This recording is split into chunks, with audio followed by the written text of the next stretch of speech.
कि जो छोटी छोटी ट्राइब्स थे, मिडिल एशिया से ये आए थे, आगे डिटेल में बताऊंगा।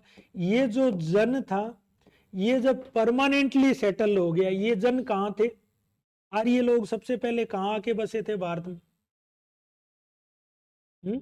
सप्त सिंधु प्रदेश जो है ना, सिंधु, झेलम, चिनाब, रावी, सतलज, व्यास और दो अफगानिस्तान की कुबा और गोमल, इस एरिया में थे पहले। इस एरिया का मतलब आज का अफगानिस्तान, आज का पाकिस्तान वाला पंजाब, अपना पंजाब। और ये फिर आगे मूव करेंगे, कौन सी साइड मूव करेंगे? ईस्टर्न साइड में मूव करेंगे, क्योंकि ये गंगेटिक प्लेन है पूरा का पूरा, ये एरिया गंगा का प्लेन है, वो फर्टाइल है पूरा का पूरा, तो यहां मूव करेंगे। तो ये जो जनपद है, जैसे इसका टाइम है 1500 BC टू 1000 BC, ये पोस्ट वैदिक एज में क्या करेंगे? पोस्ट वैदिक एज में ईस्टर्न साइड में बढ़ेंगे 1000 से लेके 600 पर। क्यों बढ़ेंगे? क्योंकि ये स्वाभाविक सी बात है कि ह्यूमन माइग्रेट होता है, हमेशा उपजाऊ या फर्टाइल की तरफ जाता है। राजस्थान में आके क्या करते, या दक्षिण में क्यों जाते, कोई वजह नहीं, वो तो फर्टाइल एरिया में जाएंगे जहां खेती अच्छे से होती हो। तो यहां ये बढ़ गए, जो आज का जैसे दिल्ली के पास कुरु है, कुरुक्षेत्र जो है, उसके आगे पांचाल है, जो यूपी का फरुखाबाद और बदायूं, ये जिले, तो मतलब आज वाली यूपी में और उत्तरी बिहार में ये आ गए, बिहार का भी जो उत्तरी पार्ट है उसमें आगे बढ़ गए। अब यहाँ आते आते क्या होगा, जैसे पूर्व की ओर विस्तार हुआ इनका, यहां क्या हुआ, ये जो जनपद थे, जन जो थे, जो कबीले थे, अब जब खेती करने लगेगा कबीला ठीक तरीके से, तो उसको एक जगह सेटल्ड होना पड़ेगा, बसना पड़ेगा। तो जब ये परमानेंट सेटल्ड हो गए, जो पहले ट्राइब्स तो घूमती रहती, आज सामान उठा के वहां चल दिया, क्योंकि ये लोग पशु चारक थे तो इनके पेस्टोरल थे, कोई बाउंडेशन नहीं थी एक जगह। आज भी देखते हो ना, पशु चराने वाले लोग कहाँ से कहाँ आ जाते हैं ना, गाड़ी पे सामान ही तो लादना है उनको। बीकानेर वाले आप गौर करते हो, आपके यहाँ गंगानगर तक आते हैं ना। और जो राजस्थान के और हैं कुछ पशु चारक जैसे देवासी हैं, वो भेड़ों के झुंड लेके कहाँ कहाँ हरियाणा पंजाब तक घूम आते। ठीक है, जब स्थायी खेती करनी शुरू करी, ये फिक्स बसने लग गए 1000 से 600 के बीच, तो जन से क्या बना? जनपद बना। जनपद का मतलब वो एक जगह रहने लग गए। और यहां 600 BC में जब लोहे का आविष्कार हो जाएगा, लोहे को वो खोज लेंगे, जब जिस दिन लोहा या आयरन आ जाएगा, तो ये जनपद क्या होंगे, एक तो यहाँ इनकी कृषि शक्तिशाली हो जाएगी, और दूसरा लोहे के अगर जब हथियार होंगे तो ये साम्राज्यवादी हो जाएंगे। तो जनपद किस में ट्रांसफॉर्म होगा? महाजनपद में। बोलो, इतनी बात समझ आई क्या? लोहे से महाजनपद, तो जनपद किस में ट्रांसफॉर्म हो गया? महाजनपद।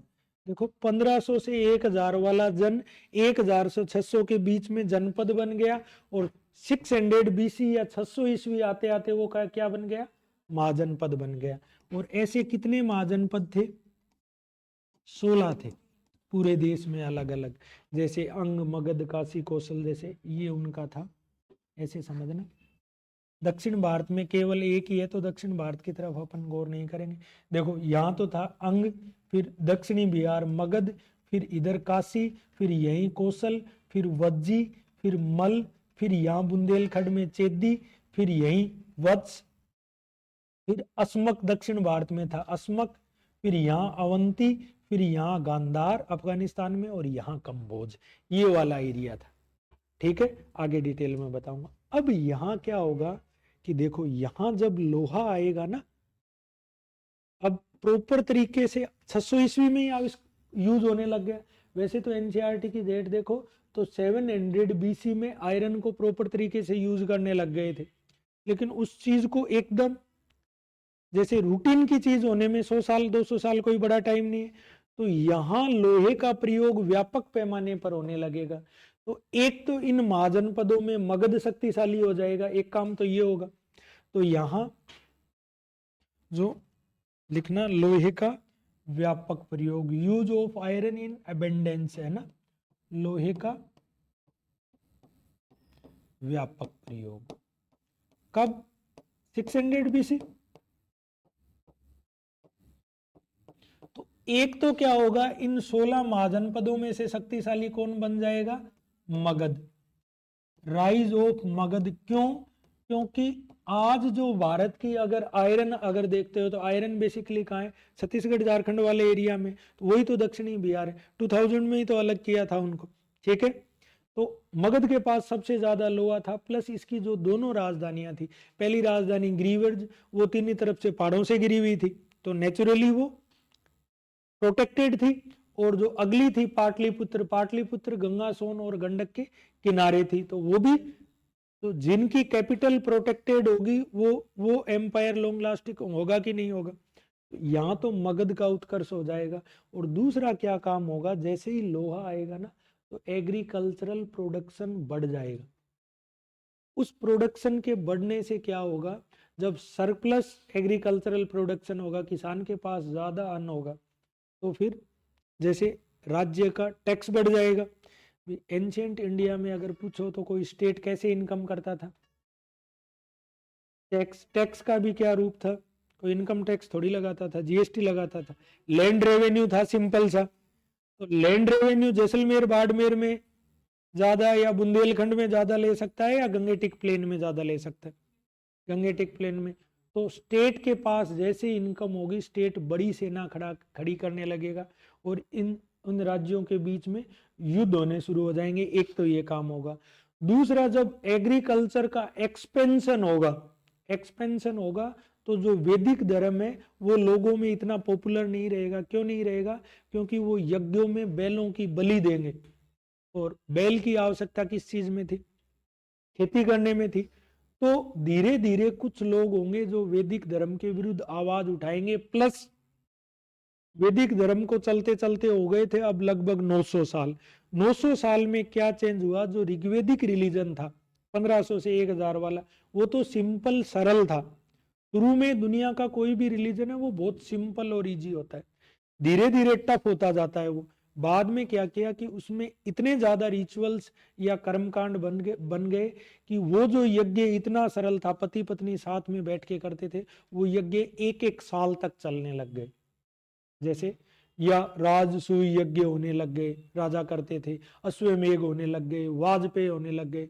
और क्या किया कि जो पुरोहित वर्ग था उसने उसको इतना कॉम्प्लिकेटेड कर दिया कि हमारे बिना कोई यज्ञ नहीं कर सके। तो यही 6 सेंचुरी बीसी में एक तो मगध का राइज होगा, जनपद से महाजनपद बनेंगे, और महाजनपद बनते ही मगध का राइज शुरू हो जाएगा। दूसरा काम क्या शुरू होगा कि जो क्षत्रिय होंगे अभी तक, ठीक है, वो क्षत्रिय ब्राह्मणवादी जो प्रभुत्व था वैदिक रिलीजन पे, किसका? ब्राह्मणिकल डोमिनेंस था। उस ब्राह्मणिकल डोमिनेंस के विरुद्ध वो आवाज उठाएंगे। कौन आवाज उठाएंगे? क्षत्रिय उठाएंगे। और आप यहां देखोगे कि जैन और बौद्ध दो नए धर्म आएंगे जो नॉन वॉयलेंस या अहिंसा पर जोर देंगे, ठीक है। और वो खेती को अच्छा नहीं मानेंगे। अब क्या हुआ, जब इस समय जब खेती बहुत अच्छी हो जाएगी, सरप्लस प्रोडक्शन होगा, आर्ट एंड क्राफ्ट की गतिविधियां बढ़ेंगी, अर्बनाइजेशन होगा, कल मैंने बताया था ना। और जो शहर है उसकी इकोनॉमी हमेशा किस पे टिकी होती है? ट्रेड पे टिकी हुई होती है। तो नया जो व्यापारी वर्ग होगा वो जैन बौद्ध धर्म को क्या करेगा? पेट्रोनेज देगा। आज भी बौद्ध तो भारत से लुप्त हो गया। जैन, ज्यादातर जैन लोग क्या करते? व्यापारी है ज्यादातर जैन लोग। तो नए दो रिलीजन का राइज होगा इसी टाइम, इसका जैनिज्म और बुद्धिज्म, जैन और बौद्ध धर्म का उदय। और ऐसे ऐसे 62 सेक्ट होंगे। तीसरा इंपॉर्टेंट है इसमें, जैन और बौद्ध धर्म के अलावा आजीवक है एक, और इस आजीवक से आरएएस में हर बार सवाल पूछा जाता है। ये भारत की पहली धार्मिक क्रांति है ना, ठीक है। आजीवक एक सेक्ट या संप्रदाय का नाम है। आजीव, जैसे जैनिज्म बुद्धिज्म आया ना, वैसे ही आजीवक है। आजीवक इतना पॉपुलर हो नहीं पाया। ऐसे ऐसे जैनिज्म बुद्धिज्म जैसे 62 सेक्ट थे गंगेटिक प्लेन में।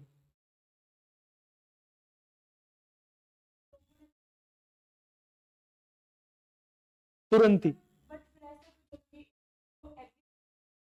देखो उसके 3-4 कारण थे। पहला कारण तो ये था कि 1500 से जो वैदिक रिलीजन चला, 1500 से 1000 के बीच तो वो सिंपल रहा ना, उसमें वर्ण सिस्टम था। जैसे वर्ण व्यवस्था की बात कहाँ आती है? ऋग्वेद के पुरुष सूक्त में, जो ऋग्वेद काल के बाद का जोड़ा हुआ है, समझते जाना। फिर ये वर्ण सिस्टम रिजिड हो गया पोस्ट वैदिक एज के आते आते, तो जो शूद्र और वैश्य को उतना सम्मान नहीं मिल रहा था। वैश्य ने क्या सोचा? क्षत्रिय राज्य करने का काम था, ब्राह्मणों का या पुरोहित वर्ग का, पृष्ठ वर्ग का यज्ञ करने का काम था, उनके लिए लाइफ इजी थी। लेकिन जो तीसरी क्लास थी वैश्य, वो ये सोच रही थी कि एग्रीकल्चर हम कर रहे हैं, ट्रेड हम कर रहे हैं, और टैक्स का सारा बोझ किस पे था? शूद्र की क्या जिम्मेदारी थी? बाकी तीनों वर्णों की सेवा करे। तो उस बेचारे के पास तो कुछ टैक्स पे करने के लिए नहीं था। तो जो वैश्य या व्यापारी वर्ग था, जो सारा टैक्स पे कर रहा था, उसको ये रिलीजन ठीक नहीं लगा। एक कारण तो ये हुआ। दूसरा कारण ये हुआ कि जो अपने वैदिक स्क्रिप्ट से, वैदिक ग्रंथों में ब्याज पे धन कमाना, जो money lending, earning with money lending, उसको अच्छा नहीं माना गया, उसकी आलोचना करते हैं अभी भी। और बौद्ध और जैन धर्म ने व्यापारियों को सपोर्ट किया। क्यों सपोर्ट किया? क्योंकि कृषि के कार्य में हिंसा होती है कि नहीं होती? खेती करते कितने सारे जीव मारे जाएंगे, ठीक है, होगी ना हिंसा खेती के काम में। तो जैनिज्म और बुद्धिज्म ने जो ट्रेड वाली नई व्यवस्था थी उसको सपोर्ट कर रहे थे, इसलिए व्यापारी वर्ग ने तुरंत अपना लिया। ठीक है ना? यहां तक बोलो, समझ आया क्या? देखो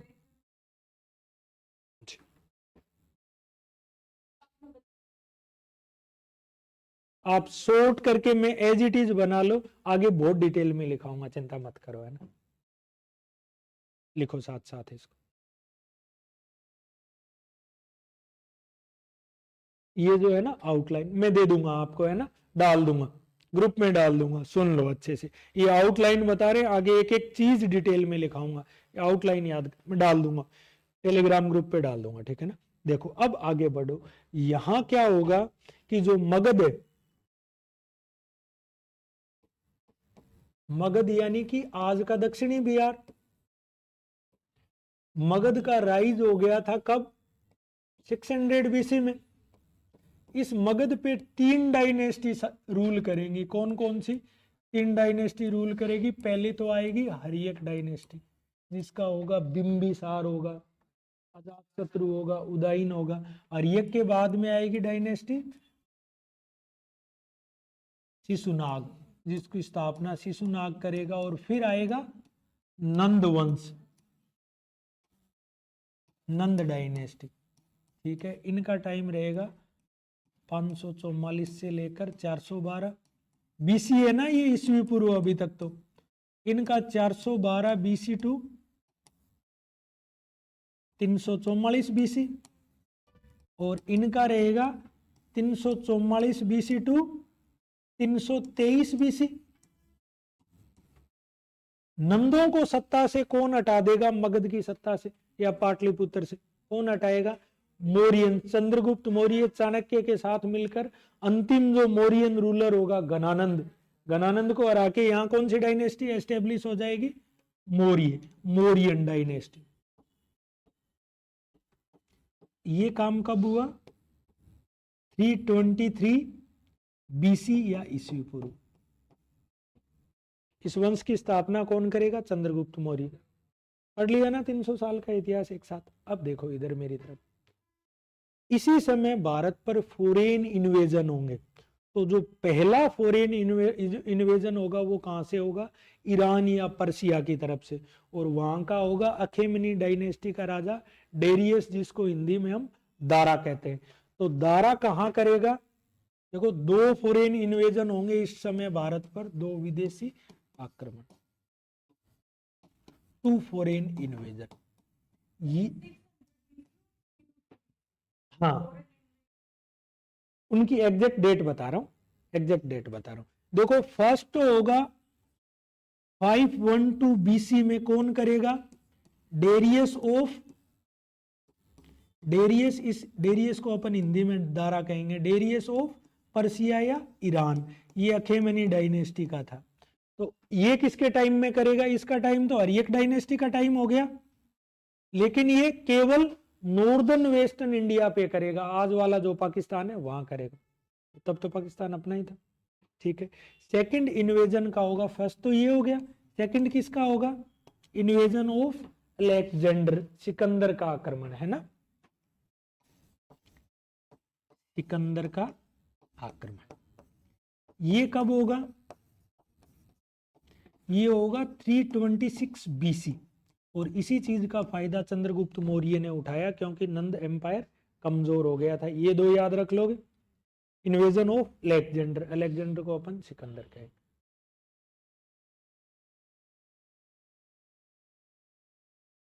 आगे फिर foreign invasion post Mauryan age में फिर से होंगे, इसलिए आउटलाइन याद रखना जरूरी है।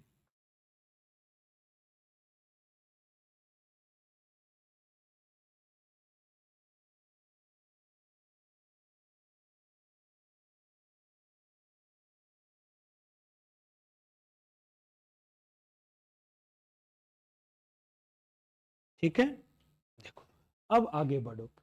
अब ये जो मौर्यन डायनेस्टी है ये कैसे आगे बढ़ेगी, देखो मौर्यन डायनेस्टी ये ऐसे आगे बढ़ेगी, पहले आएगा चंद्रगुप्त मौर्य, चंद्रगुप्त के बाद में आएगा बिंदुसार, बिंदुसार के बाद में अशोक, अशोक के बाद में आएगा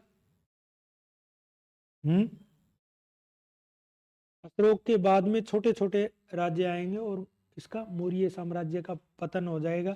ये जो अंतिम मौर्य शासक होगा बृहद्रथ, बृहद्रथ की हत्या कौन कर देगा, पुष्यमित्र सुंग कर देगा, और नई डायनेस्टी कौन सी स्थापित करेगा, सुंग डायनेस्टी। इसको इनका टाइम रहेगा 323 BC to 185 BC, and this dynasty will be replaced by the Sunga dynasty, है ना, सुंग वंश के द्वारा प्रतिस्थापित हो जाएंगे। डायनेस्टी तो आएंगी जाएंगी इतिहास में, ये तो है ना। तो इसके बाद में कौन सी डायनेस्टी आ जाएगी, सुंग डायनेस्टी, सुंग वंश,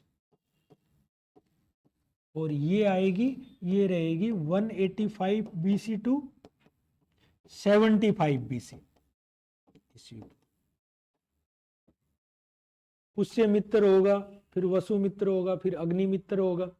ठीक है, फिर अंतिम जो सुंग वंश का शासक होगा उसकी हत्या कौन कर देगा, उसी का मंत्री कर देगा, और वो कौन से डायनेस्टी की नींव रखेगा, काणु डायनेस्टी के, है ना। इसके बाद कोई कौन सी डायनेस्टी आ जाएगी, सुंग डायनेस्टी के बाद काणु, काणु वंश। काणु का टाइम क्या रहेगा, 75 टू 25 बीसी। ठीक है, एक सीक्वेंस में चल रहे हैं, लेकिन नॉर्थ इंडिया में तो ये रहेंगे, साउथ इंडिया में इन्हीं का कंटेम्प्रेरी कौन होगा, सातवान होंगे, सातवान, है ना, जो अपनी माँ का नाम अपने नाम से पहले लिखते थे। तो इसका अगर अपन मैप बनाएं,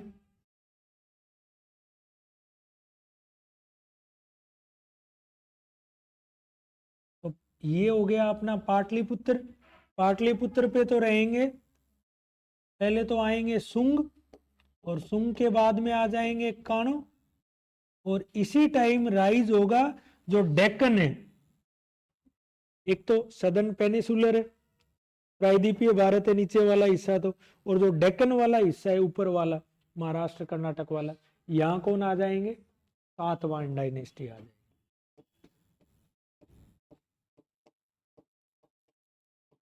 सातवाहन। अब मुझे एक बात बताओ, ये जो मौर्य वंश है इसके बाद वाले ये सुंग, काणु और सातवाहनों का टाइम है, इसको हम कलेक्टिवली या एक साथ पोस्ट मौर्यन एज बोल सकते हैं क्या, मौर्योत्तर काल, मौर्यों के बाद का है, बोलेंगे ना।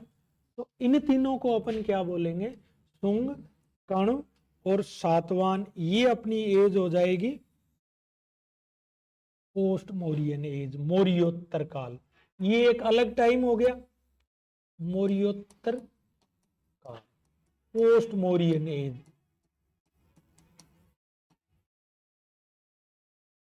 Post Mauryan age. और ये कब से कब हो गया, second century BC to 3rd AD तक रहेगा ये,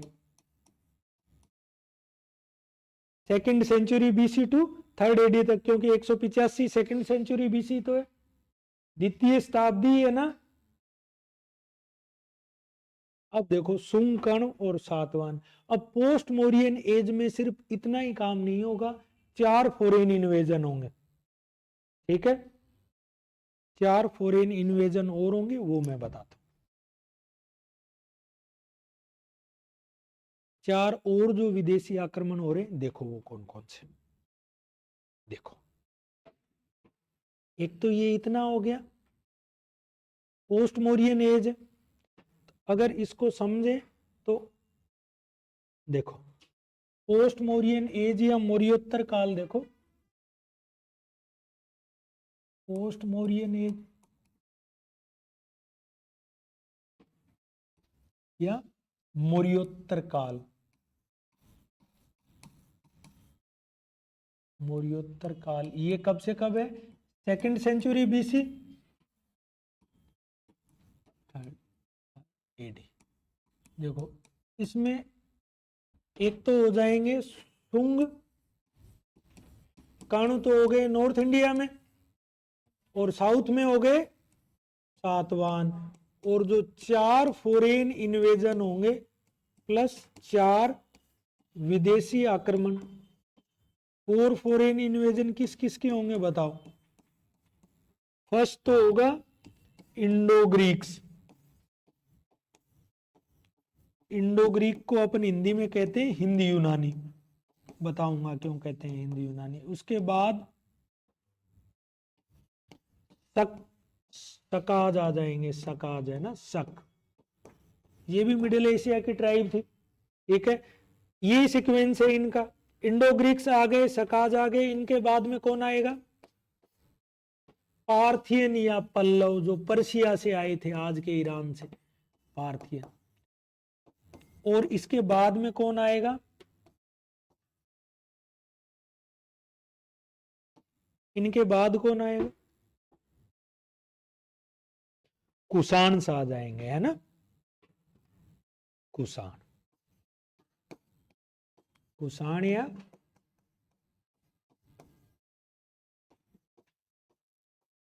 ये 7 लोग मिलके इस पोस्ट मोरियन एज को बनाएंगे। ये जो 500 साल का इतिहास है, ये इन 7 लोगों का इतिहास है। बोलो बात समझ आई क्या। 500 साल का 500 की हिस्ट्री है, वो इनकी बात करेंगे, ये सीक्वेंस है, ठीक है। अब कौन कहां होगा वो समझो।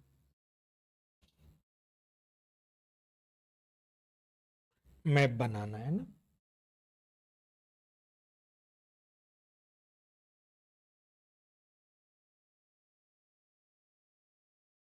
देखो पाटलिपुत्र में तो हुए पहले सुंग और कर्ण, सुंग और इसके बाद में कर्ण, पाटलिपुत्री राजधानी थी मगध की, ठीक है। यहां हो गए सातवाहन। अब देखो कुषाण यहां होंगे सेंट्रल एशिया में, समझते जाना, यहां होंगे शक। अब इंडो ग्रीक्स क्यों कहते हैं इनको, ग्रीक का मतलब क्या हुआ, जो ग्रीस के रहने वाले थे, ग्रीस वाले लोग आए यहाँ सिकंदर के आक्रमण के समय, वो यहीं रुक गए, जो कुछ लोग रुके हुए थे वही डायनेस्टी इंडिया पे करेगी, तो इनको ग्रीक या यूनानी की बजाय हिंदी यूनानी या इंडो ग्रीक कहते हैं, इसलिए कहते हैं, ठीक है। वो यहां थे वेस्टर्न इंडिया पे।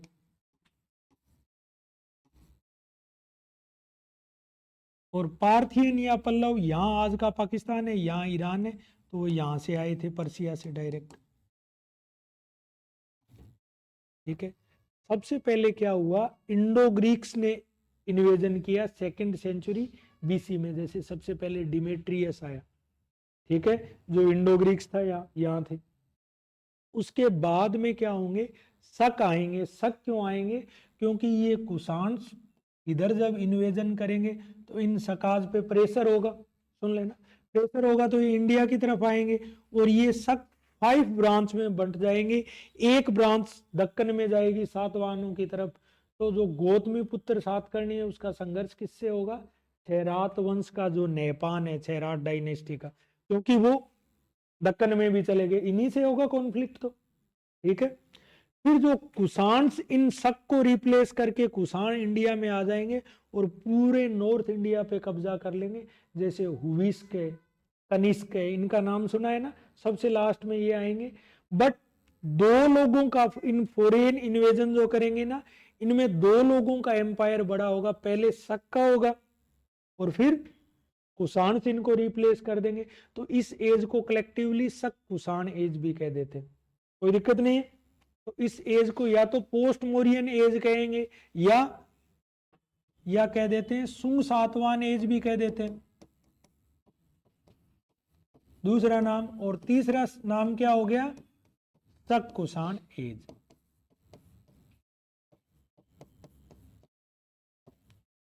और ये जो टाइम था, भारत का जो विदेश व्यापार था वो एकदम फ्लोरिश्ड था, भारत पूरी दुनिया से जुड़ा हुआ था। तो भारत को कहते हैं ना, भारत सोने की चिड़िया था, वो ये वाला टाइम था। ठीक है, बहुत अमीर देश था भारत इस समय, क्योंकि उसका विदेश व्यापार बहुत अच्छा था। बताओ, इतना समझ आया क्या?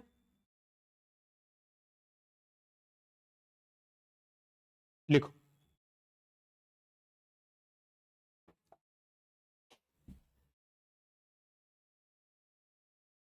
रिपीट करूं फिर से? देखो, मौर्यों के बाद नॉर्थ इंडिया में या पाटलिपुत्र उनकी राजधानी थी, तो वहां तो सुंग आए, सुंग के बाद कण्व आए, दक्षिण भारत में सातवाहन आ गए। इसी समय सेकंड सेंचुरी बीसी जो थर्ड एडी तक 4 विदेशी आक्रमण होंगे।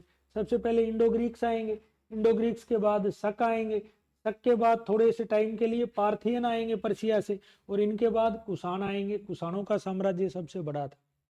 ठीक है, और इन कुषाणों को कौन हटाएगा अब आगे आके? गुप्त आएंगे, तो गुप्त इनको हरा देंगे। तो अगली डायनेस्टी कौन सी होगी? इसके बाद वाली जो डायनेस्टी आएगी वो आ जाएगी गुप्त डायनेस्टी, गुप्त वंश। गुप्त वंश की स्थापना कब होगी? देखो, दो पहले छोटे राजा होंगे 240 में, 240 एडी में। अब आ गए ना एडी में, 240 एडी में श्रीगुप्त करेगा, फिर 280 से लेके 319 तक घटोत्कच रहेगा, और 319 एडी में प्रॉपर बड़ा राजा, वो पहले वाले सामंत थे दोनों, श्रीगुप्त और घटोत्कच, कौन करेगा? चंद्रगुप्त करेगा, है ना। तो गुप्त वंश कब से शुरू हो जाएगा? 319 से। चंद्रगुप्त 319 से 35 एडी, और यहां से गुप्त साम्राज्य की स्थापना हो जाएगी। इसके बाद समुद्रगुप्त आएगा, फिर कुमारगुप्त, महेंद्रादित्य आएगा, फिर स्कंदगुप्त आएगा। लेकिन कोई भी डायनेस्टी हमेशा नहीं रहती। ठीक है, इन पे होगा हूण इन्वेजन, एक तो कारण हूण इन्वेजन होगा। दूसरा, जो लेटर गुप्त होंगे, जो बाद के गुप्त या परवर्ती गुप्त शासक होंगे, वो कमजोर होंगे, तो उनका एम्पायर भी खत्म हो जाएगा। ठीक है, तो ये डायनेस्टी, गुप्त डायनेस्टी कब कब से कब रहेगी? Third century AD to 6th century AD तक ये शक्तिशाली रहेंगे। Third century AD to 6। तो पूरे नॉर्थ इंडिया पे इन्हीं का कब्जा रहेगा। समुद्रगुप्त का तो डीप साउथ को छोड़ के पूरे इंडिया पे रहेगा। बोलो, इतनी बात समझ आए? इनके बाद शक्तिशाली कौन आएगा शासक? हर्षवर्धन आएगा, नॉर्थ इंडिया का, जिसको अंतिम हिंदू शासक कहते हैं, क्योंकि इनके बाद कौन आ जाएगा नॉर्थ इंडिया का? हर्षवर्धन।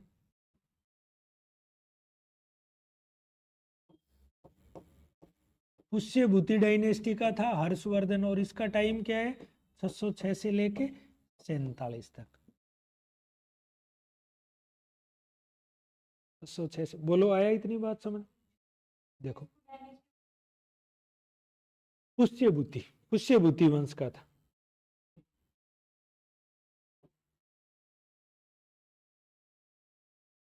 वो वर्धन ये नाम के आगे लगाते थे, जैसे राज्यवर्धन, प्रभाकर वर्धन इनके पिता का नाम था। डायनेस्टी पुष्यभूति। ठीक है, तो अपन आज 6th सेंचुरी बीसी से 6th एडी तक आ गए ना। पता लग गया ना 1000 में, 1000 साल तक कौन कौन सी डायनेस्टी थी। देखो, इनके टाइम में दो कुछ नए काम हो गए धीरे धीरे। सामंतवाद का उदय होगा। सामंतवाद क्या होता है? एक बड़े राज्य के भीतर छोटे छोटे खूब सारे राज्य हो जाए, जैसे खूब सारे पावर्स मिल जाए, सभी राज्यों को अलग अलग पावर मिल जाए। तो उस समय क्या होगा? धीरे धीरे विद्रोह होने शुरू होंगे। जब सामंत का मतलब यही है कि एक राजा के पास 50 सामंत है, सबको अपनी व्यक्तिगत सेना रखने का अधिकार है, सबके अधीन कोई पर्टिकुलर टेरिटरी है। तो जब कमजोर सेंट्रल रूलर आएगा तो वो लोग क्या कर देंगे? विद्रोह कर देंगे, अपना स्वतंत्र राज्य स्थापित कर लेंगे। ये परंपरा हमेशा से चलती आई है।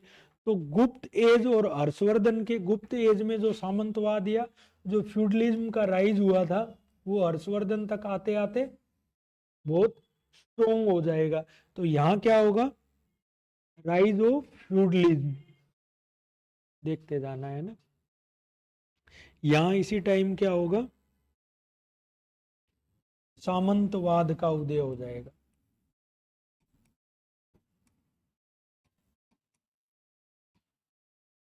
या राइज ऑफ फ्यूडलिज्म।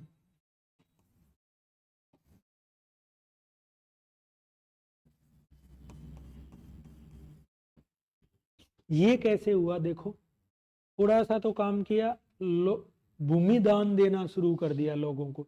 ज्यादातर प्रारंभ में वो भूमि किसको मिलती थी? ब्राह्मणों को मिलती थी। मान लो किसी को 10 गांव दान में मिल गए। शुरुआत सातवान एज में हुई।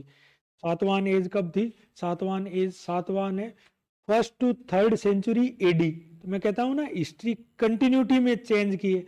तो वो थोड़ा थोड़ा सातवान से आते आते गुप्त एज में क्या हुआ?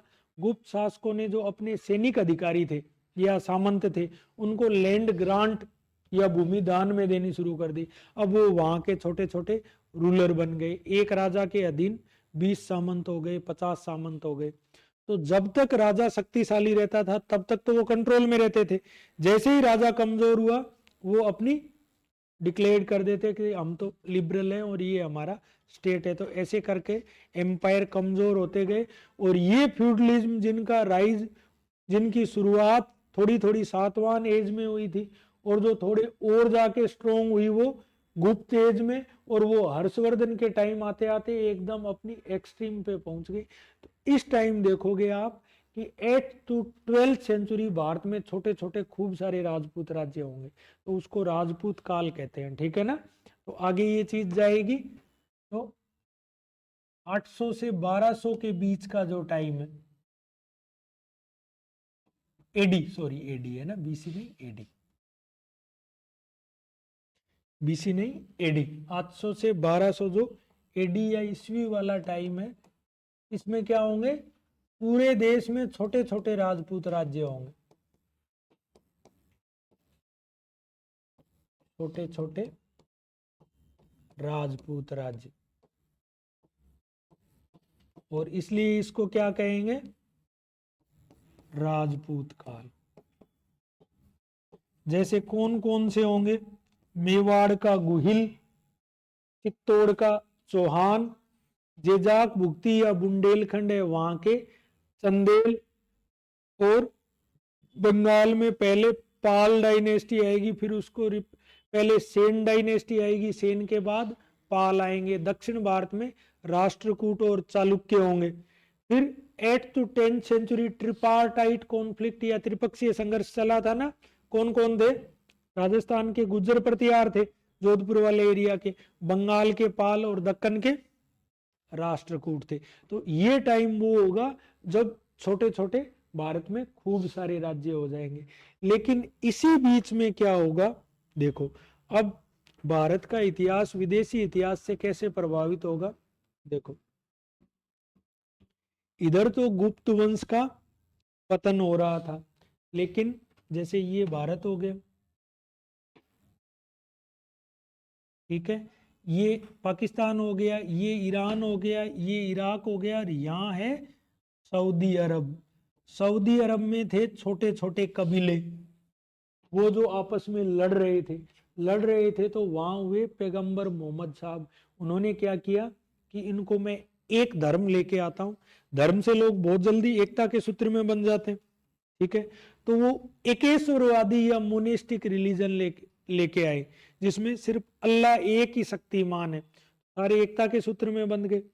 जैसे हिंदुइज्म में आप देखना, जो कोई भी रिलीजन का राइज होता है उसके बेस में सोशल और इकोनॉमिक कोजेज होते हैं। अपने यहाँ 33 करोड़ देवता है हिंदू धर्म में, उसकी वजह क्या है? क्योंकि कास्ट सिस्टम में भी हम उतने ही बंटे हुए हैं। ठीक है, अपने यहाँ सामंतवाद चल रहा था, तो सामंतवाद समाज के लेवल पर है, कोई बड़ा है कोई छोटा है। वैसे ही देवताओं का कद बड़ा छोटा कर दिया ना, अपने पंचायतन शैली के मंदिर गुप्त एज में बनने शुरू हुए। तो सामाजिक या राजनीतिक स्तर पर सामंतवाद चल रहा था, फ्यूडलिज्म चल रहा था, वो रिलीजन के लेवल पे भी आ गया। एक मुख्य देवता है, वो तो मंदिर के गर्भगृह या सेंक्टम में रहेगा, बाकी छोटे छोटे देवता 4 कोनों पे आ गए। तो जो रिलीजन होता है वो हमेशा उसके बेस में सोशल और इकोनॉमिक कंडीशंस रहती है हमेशा। आगे डिटेल में बताऊंगा, समझ आएगा आपको। वैसे ही वो एकेश्वरवादी रिलीजन क्या लेके आए? इस्लाम ले आए। और ये टाइम कब था मोहम्मद साहब का?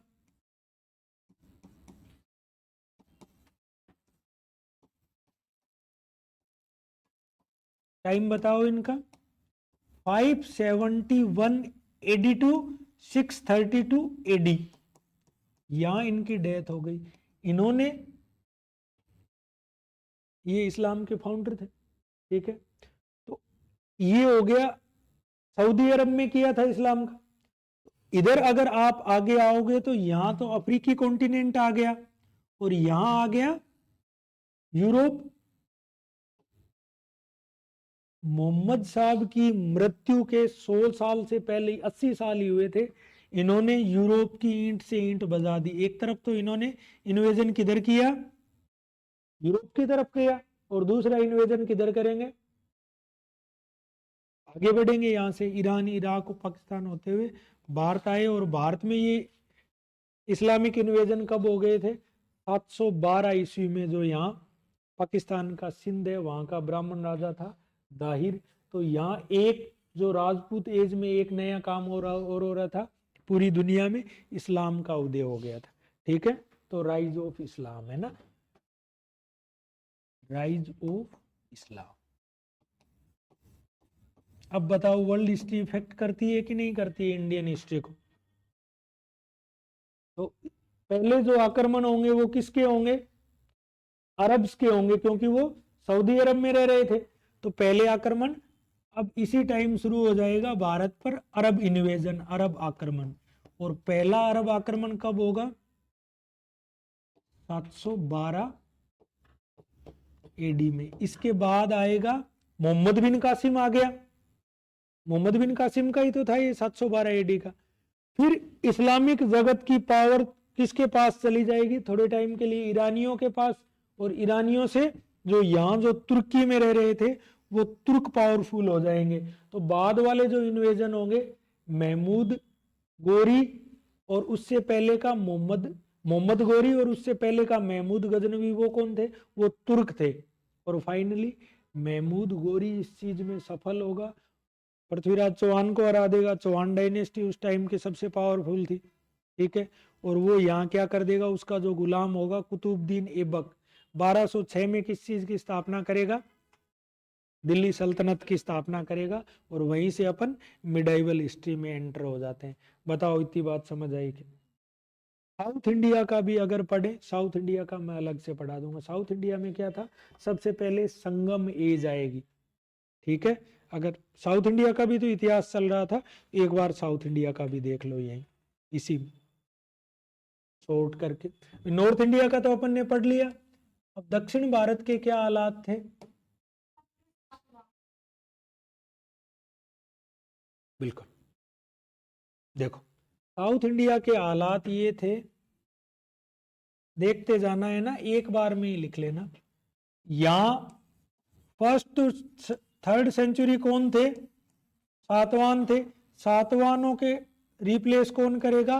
वाकाटक कर देंगे गुप्त एज में, वाकाटक्स कर देंगे। वाकाटक डायनेस्टी का नाम है। इससे पहले वहां एक संगम एज चलेगी। स्टोन एज तो पूरी चली, स्टोन एज के बाद मैंने मेगालिथिक एज बता दी थी 1000 बीसी। संगम एज आएगी। संगम एज है second century BC to third AD. 3 dynasty होगी, चेर, चोल और पांडे। तो जो चोल होंगे वो तो इधर होंगे, चोल इधर कौन होगा, पांड्या होंगे, और इधर कौन होगा, चेर। इनका टाइम क्या होगा, संगम एज पहले आएगी, संगम एज, संगम युग। ये होंगे almost 3rd century AD, BC to 3rd AD, 3rd century BC to 3rd AD, Chera Chola Pandya आ गए। ठीक है, अब इसी दौरान क्या होगा, पहले यहां आएंगे पल्लव। पल्लव का क्या टाइम होगा,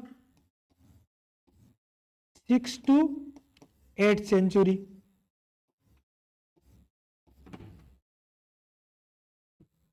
ठीक है, और इसी दौरान होंगे यहां बादामी या वातापी, जो आधुनिक कर्नाटक में है, वातापी के चालुक्य। इनका टाइम भी यही होगा, 6 to 8 सेंचुरी ऊपर। और बादामी के चालुक्यों को कौन रिप्लेस कर देंगे, राष्ट्रकूट कर देंगे, है ना। राष्ट्रकूट कब करेंगे, 8 to 10 सेंचुरी। और इन्हीं राष्ट्रकूट का ट्रिपार्टाइट कॉन्फ्लिक्ट होगा, किनके साथ साथ होगा, त्रिपक्षीय संघर्ष। एक तो राजस्थान के गुर्जर प्रतिहार जो जोधपुर वाले एरिया में थे, इसी टाइम के थे वो भी, और बंगाल के पाल।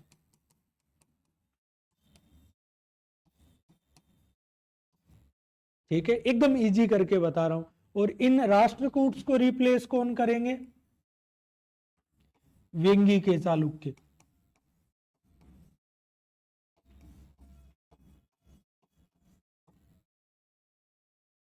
ठीक है, सुन लो, पहले देख लो। देखो, चालुक्य हो गए, पल्लव हो गए, राष्ट्रकूट हो गए, चोल हो गए। अब बाद में 8 सेंचुरी के बाद क्या होगा, ये जो संगम काल वाले चोल थे, पहले तो ये शांति से रहेंगे। 8 से लेके 12 सेंचुरी के बीच इनका फिर से राइज होगा, और तब इनको क्या कहेंगे, इंपीरियल चोला कहेंगे। ये श्रीलंका को भी जीत लेंगे, और अपने जो ईस्टर्न कोस्ट पे जो बड़े बड़े देश हैं, जावा, सुमात्रा, बोर्नियो, इंडोनेशिया तक जीत लेंगे। तो ये चोल फिर से राइज होके क्या बन जाएंगे, इंपीरियल चोल, है ना, साम्राज्यवादी चोल। और इनका टाइम कब है, 8 to 12 सेंचुरी।